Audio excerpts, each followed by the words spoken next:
Hey, welcome. This is the fourth quarter business plan session, and we're going to start in just 30 seconds. Give us just 30 seconds, and we'll see you in a few.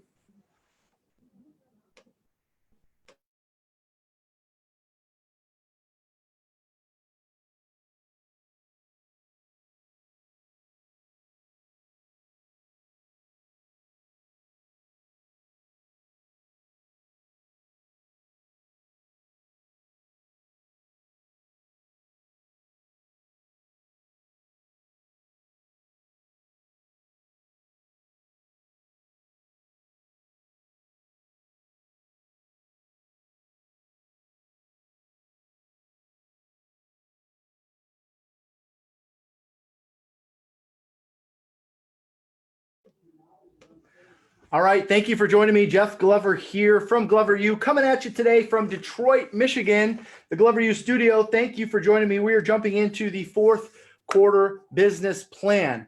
I've got a few things to share, and then we'll get right into the plan. So first things first, we have sent you the plan via email, so everybody should have access to the plan. It should look like this: fourth quarter business plan. Running out of time. I like that little image there. The clock is erasing on us. So you should have that. Now, it will be helpful, not necessarily right this moment, but it'll be helpful when you go back to complete the plan in its detail, because I'm going to walk you through everything from start to finish. It will be very helpful if you have your 2020 plan, which we started the beginning of the year with. So hopefully you have that, and also your post-COVID business plan, which we also did with you. So you don't need these right now, but when you go to complete your fourth quarter plan, I recommend you dig these up, because there's a lot of things in here that'll help you complete the plan. And so you're not duplicating work and having to give some more thought to things that don't require a whole lot of thought. So fourth quarter business plan, who is this for, right? Obviously you're here, so hopefully you're thinking, well, this should be for me. Well, today's topic is actually for everyone, right? We have solo agents, we have buyer's agents, we have listing agents, we have lead agents, we have brokers, we have owners, we have team leaders, we have people from all over the country on today. And my hope is, if you fall in the first category of agent, no matter what type of agent you are, listing agent, buyer's agent, solo agent, an agent on a team, an agent on your own, my hope is you're going to take what I share today and apply it in your business for the fourth quarter. Now, if you're a leader, we've got a lot of leaders that follow us. Of course, we did that program, that free program we did during COVID called Relead. If you're a broker, owner, team leader, manager, sales manager, a recruiter, whatever you are in the industry, this is something that you can take and you can go through the plan, make sure you learn it, understand it, and teach this to your office, teach this to your market center, teach this to any of the agents on your team, hold a special session. Now, of course, if you want me to do the heavy lifting, you want me to do the legwork, you've got this video, right? We're going to put this on YouTube. Eventually it'll be out there, so you'll be able to use this at your disposal. But today, let's jump into the fourth quarter business plan. Now, you might be thinking, well, wait a minute, Jeff, why are we talking about the fourth quarter business plan early September? I mean, the fourth quarter isn't until October. What are we doing? Now, you might have seen, in our emails or in our Facebook posts, I kind of joked around about, hey, think the fourth quarter starts in October, think again, it really starts now. And for those of you that have been doing this for a while, or leading real estate offices, or managing real estate budgets and paying attention to listings and sales and so forth, you know that the fourth quarter in the real estate industry is actually September, October, November.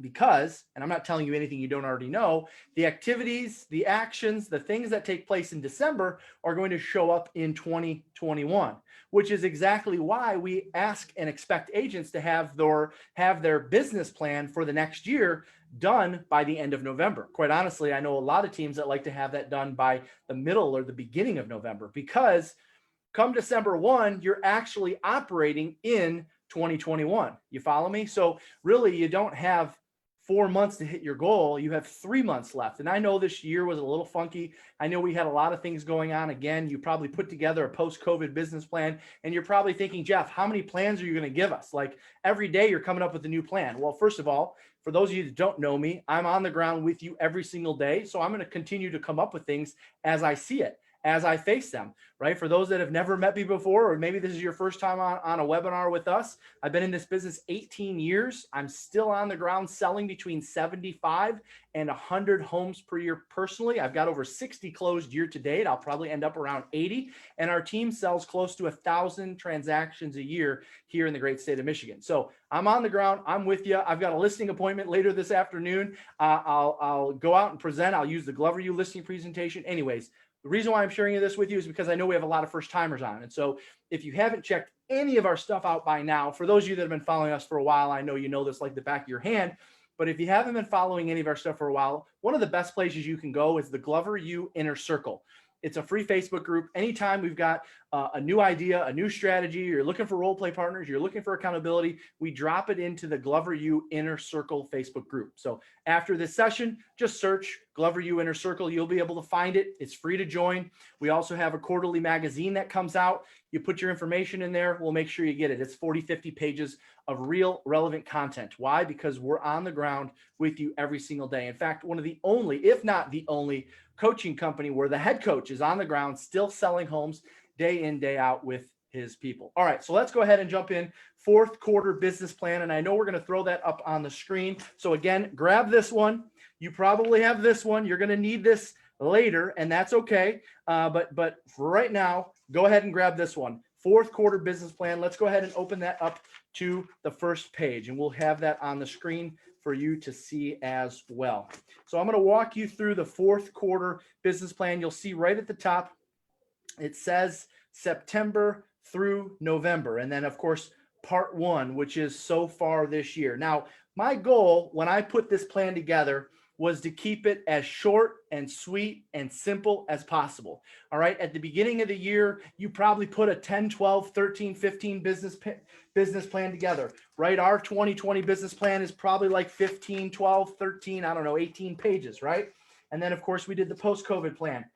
The fourth quarter business plan is one of the most simple business plans I've actually ever wrote. And the reason for that is because studies have shown that when there's less for you to fill out, when there's less for you to think about, when there's less for you, when it doesn't seem as overwhelming, there's a greater chance you're not only going to do the plan, but you're going to take action on it. So let's start with the part one. So far this year, I'm actually only interested in 5 categories so far. In the main plan, we have things like what is your listing to sales ratio, what is your, offers made to sales accepted ratio. We get into all those ratios to figure out how many deals you need to do in order to hit your income goals. For now, I only care about these 5 areas. I want to know so far this year, how many listings you've taken, how many listings you've sold, how many buyer sales you've had. Pretty simple stuff. Total all that up, and then I want to know, what is your sales volume? When you total those up, what is the amount of sales volume that you've closed so far this year? And then, of course, I want to know total income paid year to date. I want to know if you total up all your checks, if you total up all of your income, if you're doing a P&L, right, your profit and loss statement. I want to know your net income year to date. All right, if you're not doing a profit and loss yet and you just calculate it based on your checks, total up your checks. I want to know where that number stands.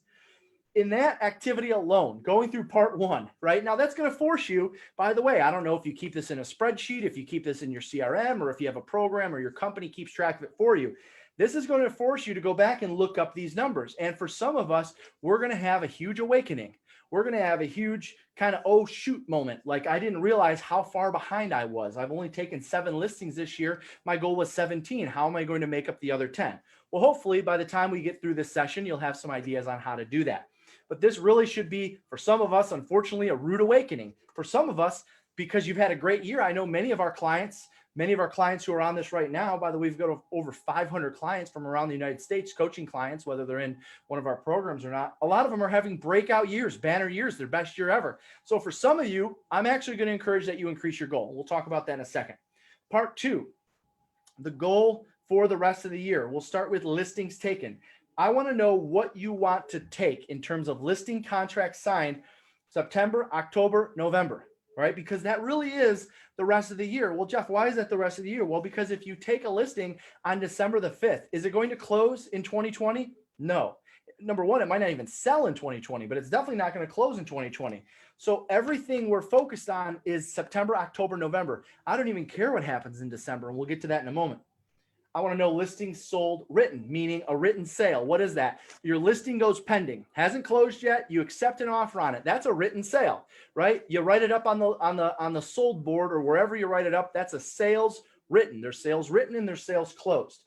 I want to know buyer sales written. How many more buyer sales do you want to have between now and the end of November, right? September, October, November. Of course, I want to know when you figure out those three, you can estimate actually at that point how your year is going to end up, right? If I know that if I sell 5 listings and I have 10, or if I have 5 buyer sales, September to November, 5 listings sold, 5 buyer sales, that's a total of 10 sales. Let's just say 1 or 2 fall apart, which is normal. You have about a 10% fallout. 1 or 2 fall apart times my average sales price. I can figure out approximately what my sales volume is going to be. And then I can take what I already have done, which is up there in part 1, add it to what I think I'm going to do, and boom, now I have a new goal for where I'm going to end up. So do you see the difference there? The first 3 are just September to November. The last 3 there, except for database, which we'll talk about second, is where you'll end up at the end of the year. So you have to figure out what you've done so far based on what you're going to write in September, October, November. Okay, because if you write it in November, chances are it's going to sell and close in December. So therefore, I can calculate that and figure out what my end of the year goal will be. And then, of course, at the bottom of number 2, the exchange database. For those of you that are at our event in January back in Orlando, hard to believe that January was this year and we had an event with over 500 people. For those of you that were at our event, we spent a lot of time talking about the exchange database. These are people that you've had good exchanges with. One of the focuses of the agents and clients and leaders that work with us in 2020 was all about building a massive database. We spent 3 days on it in Orlando, and I talked about the different definition of databases. One of those databases being called the exchange database, people whom you've had great exchanges with. You know, maybe you went on the appointment, you didn't get a contract signed because they're not ready right now. Maybe they referred you to somebody and you know, you couldn't help the person out because they're not ready to do something right now. Maybe you met them at a grocery store and you exchanged a great conversation about the market and they ended up giving you their information. Those are people that should be added to the exchange database. I want to know between now and the end of the year, how many people are you going to add to that group? Because we're going to do something with that in a second. All right, turn the page to part 3, 4th quarter plan of action. All right, 4th quarter plan of action. You have 10 spots. Now, I'm not necessarily saying you have to use all 10, but you have 10 spots where you can either, number 1, rewrite some things that you're doing and that are working and that you're taking action on. All right, so again, you reference your old plans. You're going to look at your old plan, and then I'll just take the 2020 plan for a second here. In this plan, all right, I have an activity called action items to implement to generate new business. Action items to implement to generate new business. Chances are you've taken action on many of these things, but not all of them. There's a list of 10. Maybe you've gotten 9 written down and maybe you've taken action on 4. What I want you to do is I want you to write down the items that you have taken action on in 2020 that are working, that you've had success with. Anything that you plan on continuing doing between now and the rest of the year, I want you to write that down in this particular section, part 3.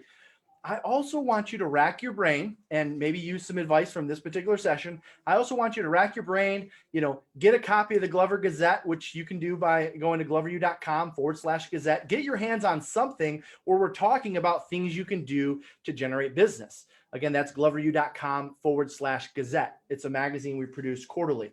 Get your hands on whatever it is you can when you think, you know what, I've watched this webinar, or I've went to this session, or I've done a lot of research on this. I just had a call with one of our great clients yesterday out in Walnut Creek, California.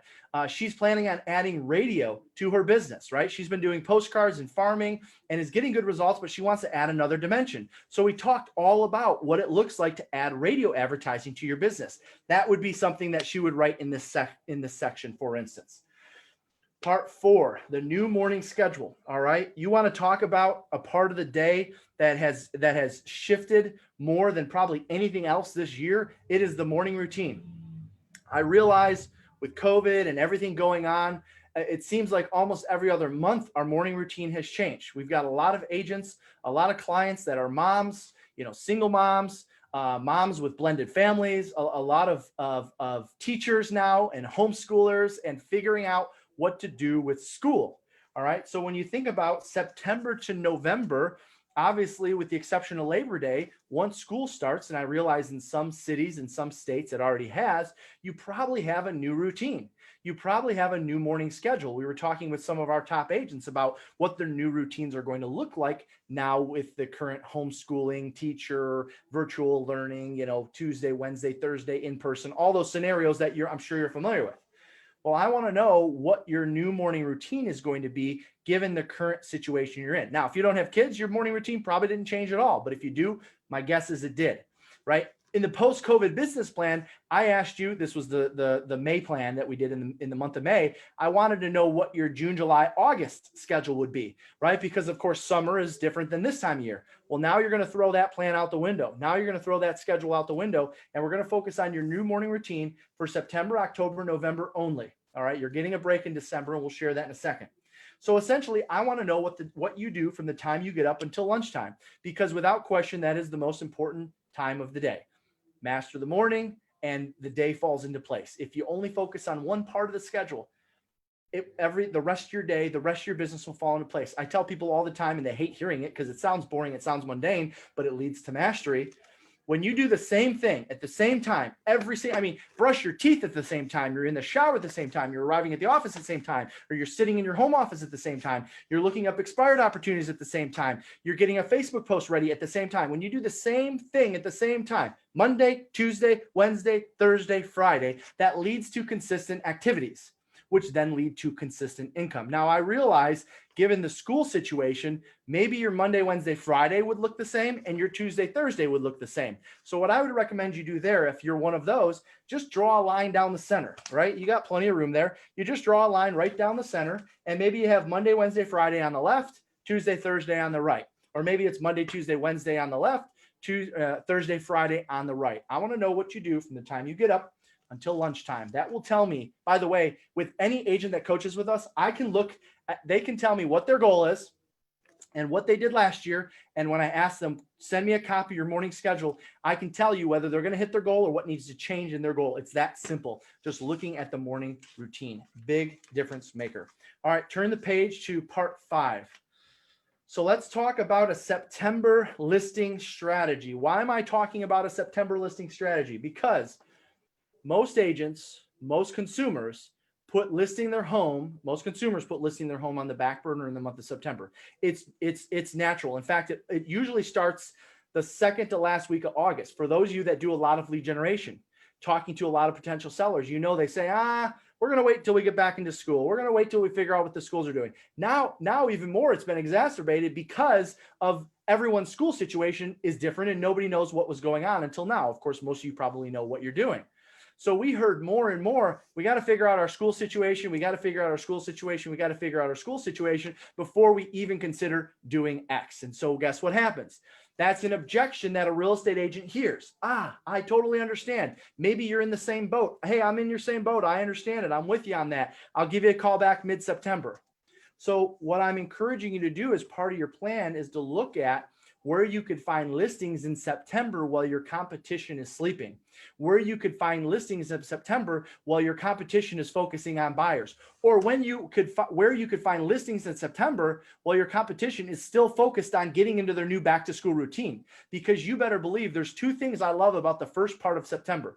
Number 1, I know for a fact less agents are looking for listings because themselves are trying to get back into the new routine, right? Even prior to COVID, just a normal school year, the first couple of weeks of September, it's about figuring out when the kids get picked up, who's got to be home, when dinner's going to be on the table, when soccer practice starts. It takes a good 2-3 weeks to form that new habit. So guess what? During those 2 to 3 weeks, nobody wants to talk about listing their home for sale. Nobody wants to think about listing their home for sale. I've always been the agent that said, you know what, during those 2-3 weeks, I'm going to go find those listings because I know there's less competition for them. So I want you to write down what your September listing strategy will be. Maybe it's calling all the homes that came off the market in the month of August. By the way, there's a little nugget in there. One of the best. So I know a lot of people love expires. A lot of people hate expires. I'll just pick on expires for a second. The month of September is one of the best months that you can go back to the expireds that took place from August 15th on. So August 15th through today, or August, if it's later in the month, August 15th to September 15th. The month of September is one of the best times to go back to the late August expireds. Why is that? Well, because as those homes were coming off the market, they were having conversations with their agents about, we got to figure out back to school, sorry, it didn't sell. We wanted to have it sold this summer, but now it didn't sell. Our kids are starting school again. There's no urgency. There's no need, da, da, da, da, da. Well, trust me when I tell you, when they get back into school, they get back into routine, that why, that desire, that reason for selling didn't go away. The reason for moving didn't change, right? If they had sold their home on August, if a buyer showed up with a suitcase full of cash, paying full asking price on September the 15th, I guarantee you they would have accepted it. So you're telling me on September the 5th, they wouldn't take that offer? They're going to tell you that they wouldn't take that offer because they're so busy with back to school. They're so busy with their new routine. But by September 15th, they're kind of getting back in the groove of things. They're kind of getting back in the routine. So there's a lot of opportunities in the August expires, just as a for instance. So I wrote down September listing strategy. Maybe you're working August expires. You can text them if you have their cell phone. You can email them. You can go knock on their door. You can send them a direct mail, right? Perhaps you could create a Facebook group. You could host a client event. You could do some sort of farming or some sort of direct mail. There's different things you can do, but I want in the month of September, I want you to focus on sellers while everyone else is focused on buyers, or even worse, nothing at all. Part 6, I want to know what you're going to add to your database. What value are you going to add to that group? Are you going to get a newsletter out with an update of what's going on in the market? Are you going to address, back to school and how that's affecting the real estate market? Are you going to talk about what the real estate market looked like in the summer? Are you going to talk about how COVID affected home values? What are you going to do to add value to your database in the fourth quarter, September, October, November? Maybe you're going to do a client event.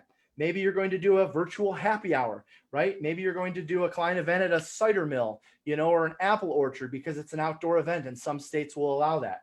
Maybe you're going to do a survey of your top 50 clients. You're going to ask them, what's your favorite drink? And you give them an option of 6 drinks and someone chooses the margarita. On Wednesday, they get a box and a little card, and it's got like a little, Jose Cuervo or Patron if you're feeling fancy, and a little margarita lime juice or whatever to go along with it. And in that card, it says, join me and my top 50 clients for a drink on me this Friday at 5, happy hour. Here's the Zoom link, da, da, da, da, da. Now you're sending something of value to your clients. You're getting them to interact with you. Again, that's just one idea. There's dozens and dozens that I've heard. If you're in the Glover U inner circle, people are talking about ideas like that all of the time.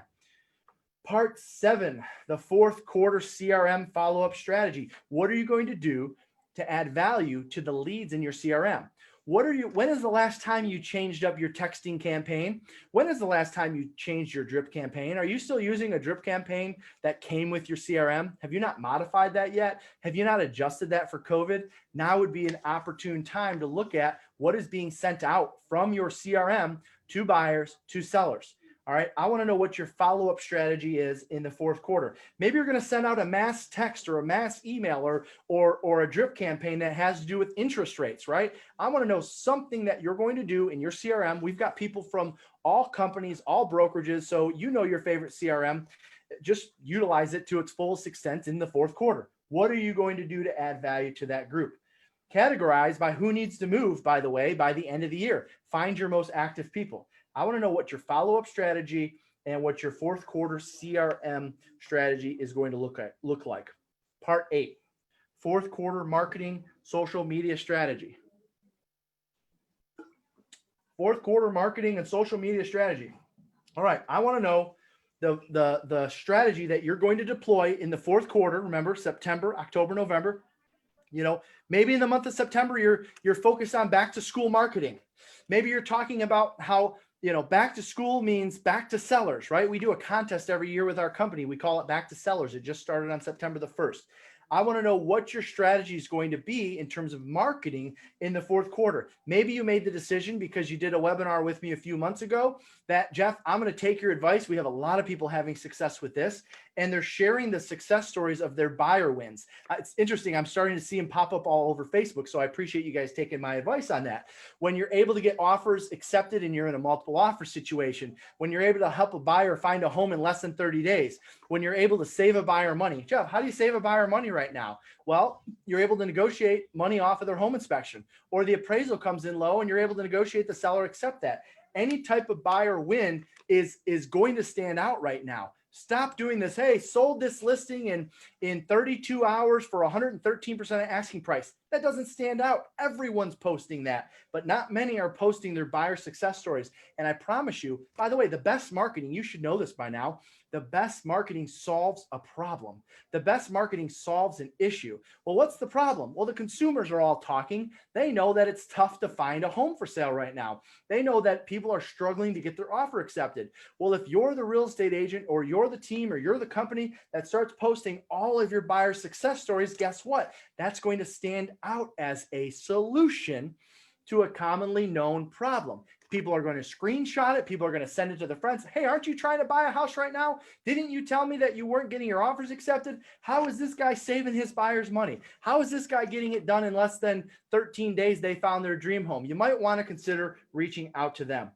All right. What about so far this year stats? Not just the market, but yourself or your business personally. How are you doing so far this year? What is your marketing strategy? Is it a mass marketing strategy? Is it a social media marketing strategy? Chances are you wrote something in your post-COVID business plan, because we covered this. I went through probably 15, 20 different ideas that you could do for marketing post-COVID. And if you want to find that, you can probably just Google search Jeff Glover post-COVID plan. It'll come up. I did a video on it.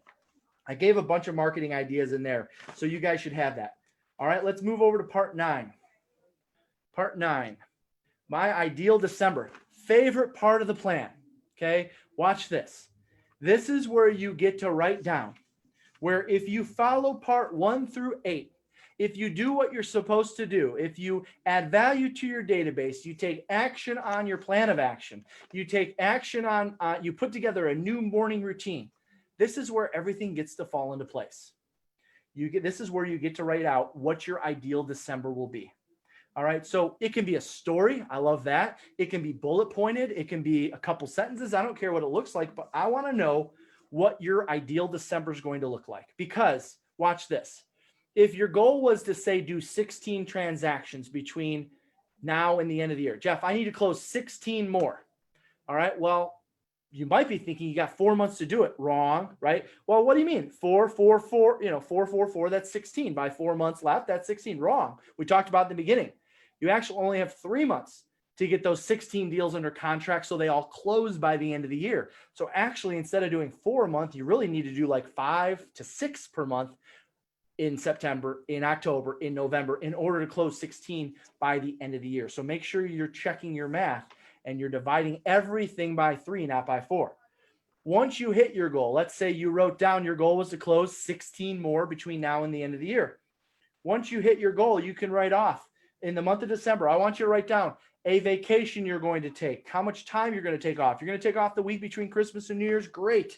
What you're going to do for yourself. Maybe your holiday budget, maybe you're used to spending $250 per child for Christmas or Hanukkah or Kwanzaa or whatever it is you celebrate. Now you're gonna go $500 per child because you have a bigger budget. Maybe you have a holiday party that you throw every year and you spend around $500-$600. Maybe now you're gonna throw a holiday party for $1,000 and everyone's gonna get a gift, or you're gonna order filet instead of New York strip or whatever, right?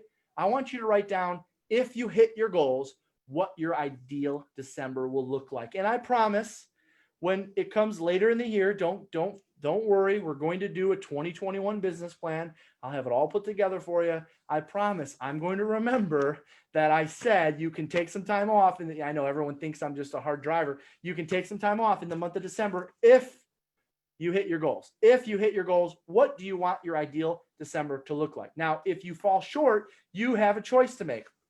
Maybe you take action on 3 or 4 of your ideal December ideas and you leave a few off. If you fall short, maybe you say, you know what, I was going to take a vacation the week between Christmas and New Year's, and now I'm going to go to work because I'm a little bit behind and I want to start January strong. All right. So I want you to write off what your personal and what you're going to do for yourself, how you're going to treat yourself, personal treat, right? Or maybe you're going to buy yourself a nice watch, this holiday, right? I want you to write in what that is. And then finally, part 10, crucial final part of the plan. Part 10, very, very important. I want to know what your 2021 business planning day is. I want you to look at a calendar. Okay. This is an assignment. I want you to look at a calendar and say, okay, what is a day where I could spend the entire day on my business plan? Would it be better during the week? Would it be better on a weekend? Could you get away? Could you go to something? Whatever. Pick a day where you spend from 9 in the morning until 5. All you do is business plan.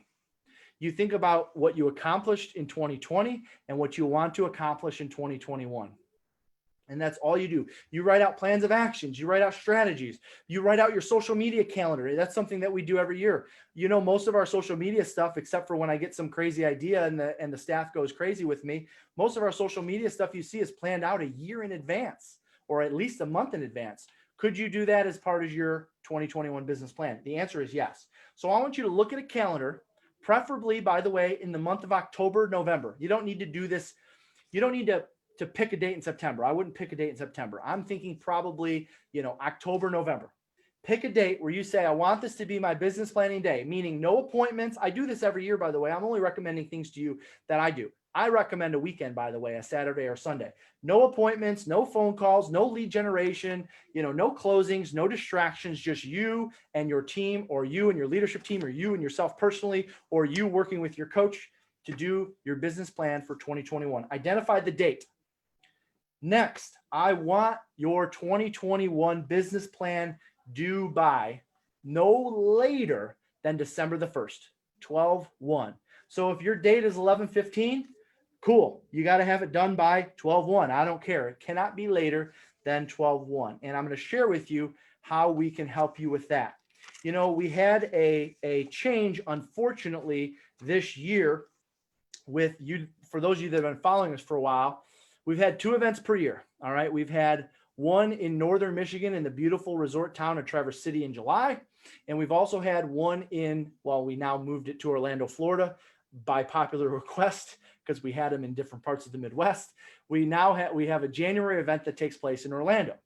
Well, because of COVID, fortunately this year we were able to get our January event off and it went great. But we had a retreat planned for Traverse City this summer in July. I know many of you were planning on attending. Without even advertising it, we had several hundred people that had already bought a ticket for that. And many of you, know who you are. So we decided we were going to move that probably April, May, in the middle of COVID. We decided we were going to move that to Chicago in October because think back, April, May, COVID and everything was still new. There's no way we're going to be able to hold an event in July. We knew that. All right. But in April, May, I think probably, based on some of the reports, and we were watching the numbers every single day.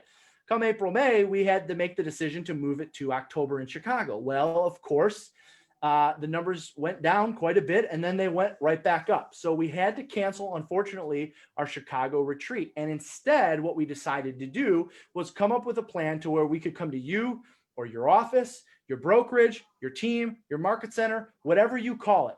And we called it the Live Unreal Advance. So in your workbook, you have it. I'm just going to explain it for just a quick second. And then I got a few last messages for you before we finish today. So the Live Unreal Advance is a 1-day business planning session for you, your office. Now, I know what you're going to say. Well, Jeff, I'm just a one-man show. Well, Jeff, I'm just a buyer's agent. Well, good. Go share this with your broker. Go share this with your team leader. Go share this with your lead agents. We have some of the best. We just had the #1 team in Ohio is hiring us for this. We've got signups from the #3 team out on the East Coast. I mean, we've got people that are signing up for this to do this for their office and for their teams. And so the Live Unreal Advance is a 1-day session where myself, I'm going to be at every single one of these, and one of our coaches are going to be in attendance with you in your office, you and your brokerage, you and your team for the entire day. All right. It's going to be 1 full day in the month of, let's see, I think we're doing them October and November. We may do a few in the first couple weeks of December if you're late to sign up. Okay, by the way, there's only so many weeks to do this. So we only have a few, we only have that, I don't know, 6-8 week window where people can actually do these. They start in October, by the way. We're going to do business plannings. We're going to help build a state of the company for your team or for your office, help everyone put together their vision plan for the year. We're going to have 3 preparation calls, marketing and slide decks. All that's going to be prepared. Again, this is stuff. If you're a solo agent, share this with your broker, share this with your team leader, share this with your operating partner. If you're on a team, share this with your lead agent. We're going to have some fun with some team building and some culture activities. You get an opportunity to choose 3 custom workshops, and there's going to be a plug and play mastermind at the end. If you want to see what the day is going to look like on page 2, there's your schedule. All right. So you guys can read. I'm not going to walk you through the entire schedule, but it is a full day of business planning for 2021. So when you look at part 10 in this plan and I say, choose your day, all right, you literally could make this your day. And this is your full day of business planning, where we put a full plan together for you, your agents, your team, your brokerage, your office, whatever. So we have a full day together, of course. And then at the bottom of that same page, you have the opportunity to choose workshops. All right. So if your business, if your office, if your team, I have a lot of teams that hire us, a lot of lead agents hire us and say, Jeff, we really want to focus on listings next year. We really want that to be our focus. Well, you can pick 2 or 3 workshops that are completely focused on listings. And I promise you, you and your agents are going to walk out of there with some awesome information. By the way, I should probably tell you this day, right? If you could scroll back up to that schedule, if you could scroll back up to that schedule. I'm sorry, I know you took the screen share off. This particular day, this is the same exact thing we do with our team every single year. So we thought, why not share this with the public, and why not allow brokerages and teams and offices have us out to have that same experience? It's a day of fun, culture, learning, growing, which, by the way, is the secret to success in a real estate company. If they're learning, growing, making money, and having fun, they'll be with you forever. Again, my name is Jeff Glover from Detroit, Michigan of Glover U. Thank you so much for joining me today. I hope you got a lot out of this session. We'll keep bringing the value as soon as we have it. If there's any questions about any of our coaching programs or the Live Unreal Advance, just go to gloveru.com. Everything's on our site. Make sure you join the Facebook group, the Glover U Inner Circle, and we'll see you around soon. Bye-bye.